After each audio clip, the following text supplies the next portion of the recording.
Yum, yum, yum. Yum, yum. Okay, so this is the way we're starting now. Yeah. All right. From my kitchen. Live from Hardware Canucks Central. Yeah. Live from the kitchen. Yeah. The Q&A Yep. that everyone's been asking for. Cheers, guys. Cheers. Cheers. guys. Eber, where's your sponsored branded cup? I'm neutral. Well, I'm not a shill. I've got Shintel, so. Yeah. So you're an Intel shill, you're an NZXT shill. So let's just set that record. There we go.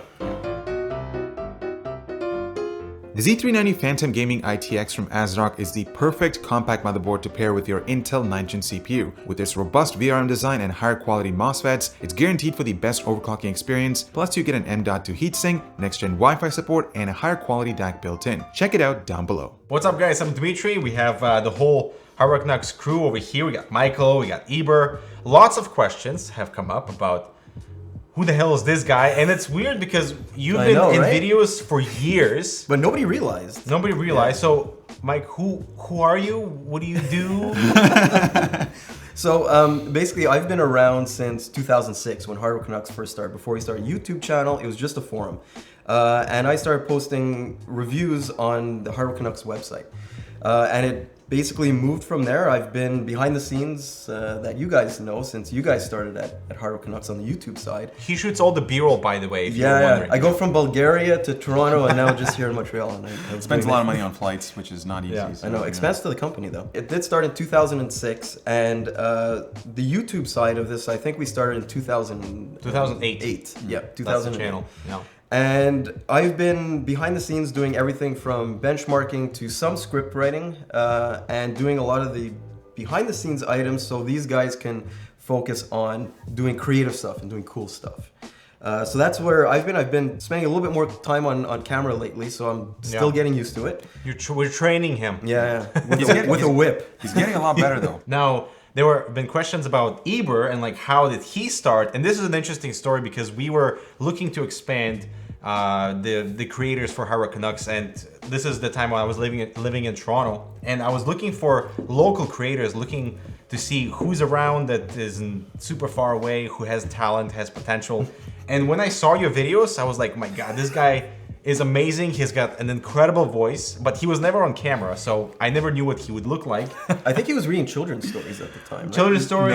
No. He should be doing that. You know, there's another side to the story, actually. Uh-oh, what's the other side? The other side of the story I is I've been following Hardware Canucks since they started the YouTube channel, and I followed you on Twitter, and I kind of kept reaching out to you in your DMs. We spoke a few times. Yeah. Right? Yeah. It was regarding cameras and like how we set up lighting and stuff. So you guys met over DMs. Over DMs, yeah. That's how the whole thing started. And we met up at Famoso, which is a great pizza place in Toronto. Mm-hmm.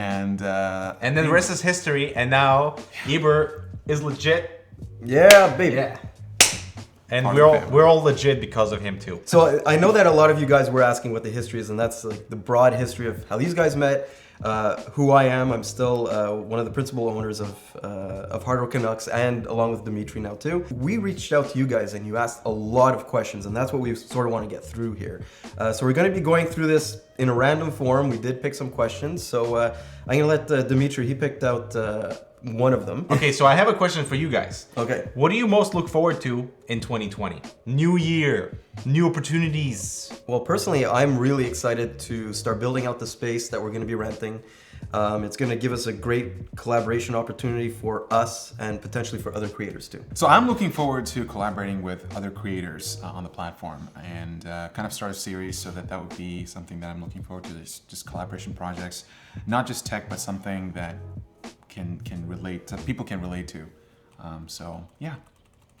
Yeah, I'm also looking forward to doing longer term projects, something that does challenge us a little bit. So we're not moving away from our standard delivery and standard formats, but moving beyond that to do something a little bit different. So Dmitry, what's your favorite case of all time? Ah, man, this is a difficult one because when we do like case awards, the previous one was the Lee & Lee O11 Dynamic. What a fantastic enclosure where they went beautiful structure on the inside, rotated power supply, all that. That is the one that I keep recommending to people. And I'm gonna say that is like my favorite case of all time. This is the case that currently Eber has in his studio. And no, not anymore? No. What happened? Changed out. To what? To what? Divine R6. Well, the O11 Dynamic and currently the P600S from Fantex. So my question though is, what was your first gaming PCs? What were the specs? So my first gaming PC, I think it's probably the most powerful among the three of you. By far, I'm sure. But yeah, it was the Core i7 4930K, 6-core, 12 threads. It was really good at the time. X79 Deluxe motherboard, 64 gigs of RAM, and GTX 780 Ti. I worked all summer, like really hard, to get that PC. I remember building it. I remember Yeah. you bringing all the components into Yeah. the office and we built it, Yeah. and it was perfect. And you went home. You went home a really happy guy. Yeah. That day. Oh yeah. It's actually funny because I wanted to make a Hackintosh out of that system, but it never worked didn't out. No, it did not. What about you, Mike? So I'm gonna go old school. My first PC was actually like a 386DX, but the first one that I built and I remember really well was my first gaming PC. That was an Athlon 64 3800 Plus. It was the DFI LAN Party SLR DR Expert with the Enforce 4 chips, legendary stuff, and a 6600 GT NVIDIA card. Wow. Yeah. My first gaming PC. It wasn't a gaming PC. It was my first PC ever. It was in Russia. I don't remember what it was. I think it was like an AMD CPU of some sort, but it had 256 megabytes of memory. And I remember that my friend who had 512 megabytes, his games ran so smoother than mine, so much smoother than mine. And I was like, if only I had double the memory. But I think you're gonna repeat that again because your epic water cooling build is technically slow now. Yeah, No, it's not slow, It's it's still already slow. all right, guys, this is a fun one. What's the scariest thing that has happened to you while building a system or PC? I think my scariest moment was when I was building a system. I was installing the AI cooler on the CPU, but I completely forgot to remove the plastic peel on the CPU. Happens to everybody. Melty. And so I turned on the system and I went to the BIOS and I was looking at the temperatures. I'm like, why are they spiking? And yeah, I just removed it and I realized that the plastic peel wasn't there. So What happened to the plastic after? the thermal compound that I applied on the CPU got into the plastic peel, and it was gross. It was messy, It was messy. but everything was fine after. Yeah. Yeah, I've had so many different issues with building PCs because I'm swapping out systems so much when it comes to benchmarking all the time. And I think my scariest thing that ever happened was right in the middle of the 7980 XE review, Yeah, I think it was. yeah. I was manipulating the processor and I was in a huge rush and I dropped the processor onto the socket and I bent a bunch of pins. It was the only motherboard I had then. And I think I spent the next like 3 hours bending back the pins with really small tweezers and a pin. My scariest moment is when I built a full system, and then when I went to pick it up, it was either the top panel or the front panel that has a little nook where you can pick it up, but it was not meant to be held by that point. So as I pick up the system, the panel just fell off and the whole system just kind of crashed from air into the surface. And imagine if it was being over the floor or something, it would have been a disaster. But So this next question is, what's your most memorable story during all of these years of video production? so for me, this is a hilarious one that we did not realize how ridiculous it would come out in the end, but it was during Computex. It was our last video, and we came to beat Phoenix, and they showed us some cases, and we were like, how are you guys still in business? It was the most ridiculous, poor effort, and like so lazy design. They were like, can you tell us please give us some feedback? And it was one of those moments when I'm like, I just want to go all out. It was just YOLO. And it was YOLO, Yeah. not holding anything back. And while we were editing that video, it was a lot of good times But had. everybody was asking, actually you guys were asking in that video if Dmitry was drunk. He was not drunk. He was not drunk. We were just having it was the last video, it was that. I bad. was drunk yeah. and fun because I knew that was the last video from the show. I didn't care, and there was a lot of good, funny, bad things to say. And you almost broke the case 3 times. Yeah. That is true. Yeah. I think my most memorable moment was at CES when we used to cover motherboards, and Michael here just sends us like 50 motherboard scripts. And That was when X299 launched, I think. X299, Ryzen, it was a whole like Intel AMD launch situation. So we had to cover a Ryzen ITX motherboard, which was pretty cool actually. From ASRock. From ASRock. And it was a 3-minute video, but I made that entire video with 3 shots. Yeah. Which was so hilarious because I showed it to Dmitry while I was editing it, and he was asking me like, dude, why do these shots look so similar? And I was proud of my script. I thought these guys had like 50 shots done. I ended up like zooming into some shots and reversing them and like panning and like doing a bunch of things. Oh. It was the most creative way to utilize 3 shots. 3 shots of a motherboard. By the way, the link's up here. Yeah. Well, please don't watch that video. But the fact that we received the script much later after we left the show floor, and we're like, oh crap, we need to make a video about this motherboard because it was a cool motherboard. But we were thinking what might be included in part of a larger motherboard video, but it got its own dedicated video. And I mean, Eber, you did very well. But it was a cool motherboard. It was ITX. It was. Yeah. Yes, I'll give ASRock that. God. All right. So my craziest situation and oddest situation I think happened at this last Computex. You guys probably you might have seen one of the vlogs where we had a dead Razer notebook. It just BSOD'd all over the place. Yeah, that was when we loaded NVIDIA Studio drivers on it, and it's just like these are the most stable drivers, and it just destroyed things. And there I go burning 2 bridges, but whatever. And what we needed to do is we reached out to Gigabyte and we said to them, look, we know that you guys have a ton of notebooks here. You guys are headquartered in Taiwan. Is there any way that you can hook us up with an Aero 15X, I think it was? And they came through, but we got it back to the room, and lo and behold, it's all loaded up in Taiwanese. Oh no! And we couldn't. It was password protected. Password protected. And it was in a different language we couldn't understand. We couldn't change the language. Exactly. And I just happened to have a Silverstone external USB drive on me, and it just happened to have a Windows install on it. And we sort of wiped their notebook. And the rest is history. Well, we wiped it. We were able to get into Windows, and we were able to use the notebook for the rest of the show. And so thank you to Gigabyte, but sorry. So the next question is, what was the most fun video project that you guys worked on? So one of the most fun projects recently is doing my Corsair water cooling build, going all the hardline tubing, learning the ropes with the HP. That was fun in like ways that I was shooting in new space, a lot of surface area to put my stuff to position. So that was a fun element, and like doing something new with the hardware that I wanted to utilize for a while. And these guys have been crunching me because it's sort of already outdated, with the 3950X that launched. But I still stand by it. It's a killer system. Hey, wait a second. I can see. You're gonna have to break down that hardline tubing. Right?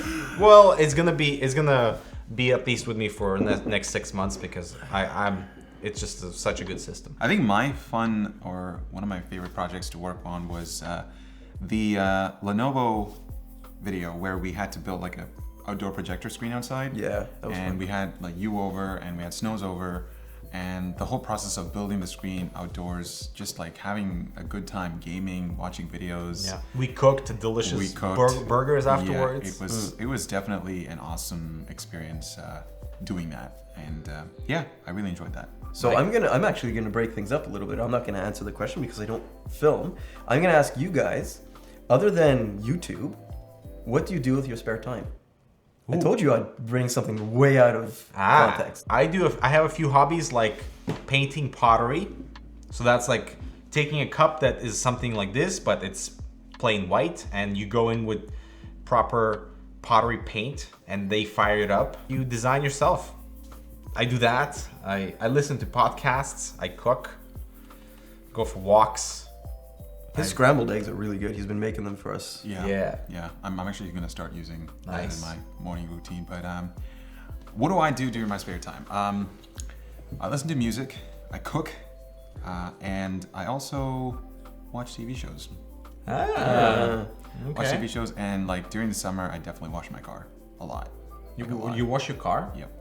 I bought the entire kit, so it's definitely like wax and everything. Now we have like 2 feet of snow outside already, so yeah. So now it's like it's not. I was gonna ask Mike the same question, but you probably don't have time. So let's.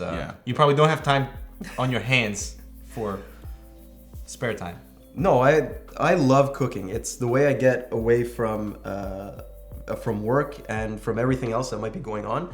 So it's for me, cooking is a passion, it's a hobby, and I love doing it on a daily basis. Yeah, he's an amazing cook. He is. It's funny, every time I come over here, it's like I get treated to amazing meals, and it's like a little hotel stay at Mike's place. I get to be a part of it too. Yeah, since you live like right around the corner now. Favorite mouse for gaming. So for me, it would be the Viper Ultimate from Razer. Absolutely fantastic shape. It is wireless. I love the charging dock. Sure, it's expensive, but performance and everything that goes into like the shape of it is perfect for me. You? For me, it's the glorious Model O. My main daily driver is the Master 3 from Logitech, but for gaming, that's the mouse that I go with because it's lightweight, it's not super expensive, I love the lighting, and Yeah, the lighting's good on that yeah, one. it's amazing. Do you game? I don't game. No, I do. I do. I like the HyperX Pulse Fire Surge. It fits my hand well. It's not overly light like the glorious Model O. I've just become accustomed to it. And it's also because I get their hand-me-downs. This next question is pretty interesting. It's essentially, what's the most expensive, worst tech product that you've reviewed in the past? I'm gonna start first. Oh, he wants to get this off his chest. I just want to get Yeah. it off my chest. It is a laptop, and it's the HP Omen X2S. Now, I love the concept of it, but for the price, it just wasn't practical. I mean, the second display was too difficult to view, and it just, I don't know, it ran too hot. I wouldn't spend that kind of money on it. And yeah, it had a lot of issues. Dmitry, your turn. I would say I don't want to put Cooler Master under the bus, but like their Cosmos series are insanely expensive. The Cosmos, but it's kind of iconic and it really tailors to water cooling people. But from a reviewer standpoint, when I'm just like doing an air-cooled system or whatever and just trying to get a feel for the user experience, it is not great. Yeah, mine is gonna go back in time again. The worst product I probably ever reviewed was the Phenom processors from AMD. And yeah, I'm gonna throw AMD under the bus because they were riding high before those processors and they're riding high now. They really started to slide down to behind Intel, even though that they were leading them before. And it was disappointing, and they promised higher IPC, they didn't deliver, and luckily they've taken themselves out of that rut now. 3950X for life. I want that processor so badly. You'll have it though. Oh, really? Okay, great. Yeah, it's going to your RTX system. Ooh. Yeah, but there's no IGP. That's I don't fine. care. Yeah. I don't care. I want 16 core. That way I'll be faster. It'll be faster than his system, and I can brag about it. I know it will. And it's small and not water cooled. Okay, so speaking of which, what is the #1 product, and that surprised you in the last 2 years, that was better than you expected? For me, it is the Cooler Master MM710 mouse, because we totally trolled them in Computex by, they said it's gonna be 53 grams or like under 55 grams, and we're like, that's impossible. And not only is the shape excellent, but everything around the package is just well-rounded. It's well priced. It's available to buy, unlike many other lightweight mice. MM710, baby. I think the Pixel 2 was one of my favorite. Something that just totally surprised me when I got my hands on it, because it all has to do with the camera. I still use it. Yeah, I still use it. The Pixel 2 is my daily driver. it changed the smartphone camera industry. And Eber has gone through Pixel 3, and you're on the Pixel 4 right now. I'm on the Pixel 4, and so- Mike doesn't want to upgrade to Pixel 3 No, yet. because I went to Pixel 3a and I'm like, forget about it. Yeah. I want my Forget Pixel. about it. Forget about it. Because the Pixel 2 was a small phone. It was so compact. The screen was tiny, so you have small hands, so it's like perfect for you to reach all spots. The camera on that phone was incredible. I took it with me to India, and everyone, my family members, were blown away by the quality coming out of that image. And I recommended that phone to everyone I knew. So for me, it's the NVIDIA Shield TV. I have the original one downstairs. I still use it. Nobody was expecting it to be such a good Android TV box. NVIDIA claimed a lot of things. It had the Tegra processor, and now they've evolved the original one and the second one that they brought out through updates. And for a lot of people in the Android TV community, that's super, super important that you launch a product and you support it. So for me, that's my answer. What is your favorite game of all time, Mike? Personally, I still remember everything about the original Final Fantasy VII. It's, to this day, one of the most memorable games I've ever played. Also, from a PC perspective, X-Wing versus TIE Fighter. That one is, it brought Star Wars to the next level on the PC. Eber? I have 2 games. First one is Need for Speed 2SC. I love racing games. 2SC, huh? I don't know What does 2SC stand for? I don't know what that stands for. Maybe Special Edition. I was a kid, so I never kept track of that. But what I loved about that game was like you enter these like different codes on the keyboard, and it automatically just unlocks these fast cars, and then you just race with them. They have insane handling. It's like you go at a high speed, I don't know, 200 kilometers per hour, and it turns like perfectly fine. It was an awesome So you game. like cheat codes for everything. yeah, you you like like the easy button. Well, no, it's just You don't like working. You didn't grind. You need to grind. You need to grind. it wasn't really like, at least, yeah, it was fun. And my other game was Watch Dogs. It was the first game that I had to try. Like that was my first game that I installed on my gaming PC, yeah, I really enjoyed that. My 2 games, Titanfall 2 campaign. Man, what a storyline. Very good. It's beautiful. It's like it's insane, almost yeah. like weirdly emotional too, right? Yeah, because you get hooked. This hooked connection with the relationship. robot, Yeah. exactly. The relationship is just so well done. And Dishonored. Even though I played Dishonored 2, that was wonderful. But the Dishonored, the original, that was such a unique playthrough in terms of being able to teleport, being able to use all these different abilities. If you haven't played it, Dishonored 2 is awesome. Dishonored original is even better. So how long does it take to review a case or review anything? So for me, a case review usually takes about like at least 2 days. 1 day for shooting it, that spills over into the next day depending on the complexity of my introductions and all that stuff. My gosh. I know. And then testing, writing my script or writing the points and then recording that and editing it and coloring it, making a thumbnail, uploading it, coming up with the title, doing all the descriptions, doing all the links for products in the description, double checking the video again, making sure that all the feedback is received and taken care of in the edit, re-uploading version 2, realizing you made a mistake, re-uploading version 3. You make it sound like it's such a complicated process. Well, all those steps are basically every video. Well, process for me involves, basically, when I'm reading a smartphone, I would use it every day. And if something comes up, like an issue, I would take notes on my smartphone. So every time when I'm doing the actual video, which would be 2-3 months down the line, I would refer back to the notes and then integrate that into the script. And then, yeah, it involves shooting it, editing it, same process, except I don't do any of the admin stuff. It's these 2 guys. I just have to, like, I'll get feedback and then I have to make changes, which takes time. So, yeah. So at least two days at least for one video. So from my perspective, I'm not really looking at it from a video perspective, but rather a benchmarking perspective. So I just finished up all the benchmarks for the 3950X. And I had to re-benchmark all the other CPUs that were in that video beforehand. So if I look at the timeline for that, it was 3 days of 18-hour days. Which was pretty intensive because we had a very short timeline. So I know that we didn't get asked any direct questions about this, but a lot of you guys have commented in the videos about EBER'S amazing weight loss. And it's something that we've all been talking about because it's absolutely amazing. So I think I want him to really quickly talk about his process and go from there. Well, there were 2 sides of the story to that thing. I mean, first of all, I wanted to keep it subtle. I didn't want to, like, you know, bring it into this whole social thing. I think I was dealing with some personal stuff, and at the same time there was just, I guess, to get away from that, I decided to try something different. And so yeah, I focused on that. I slowly started to put the effort into it. So I monitored my consumption, my diet. Didn't go too extreme. I still ate the food that I loved eating. Mm-hmm. And yeah, I mean, it slowly, gradually became something that people started noticing, and yeah, it definitely helped me out. I'm definitely feeling. How do you feel?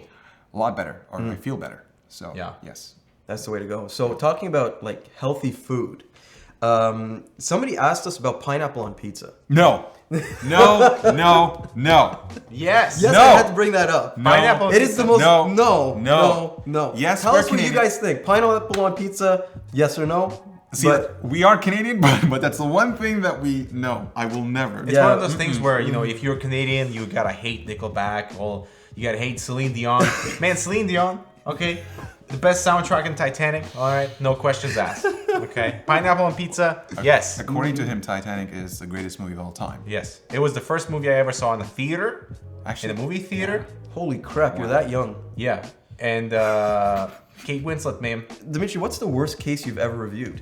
Oh my gosh. The worst You didn't know these were coming, but... The first case that comes to mind is the Antec S10. Oh my god, what a POS. It was so expensive. It was $499. They hired a company to design them for them. And it clearly is like a design company that knew nothing about cases.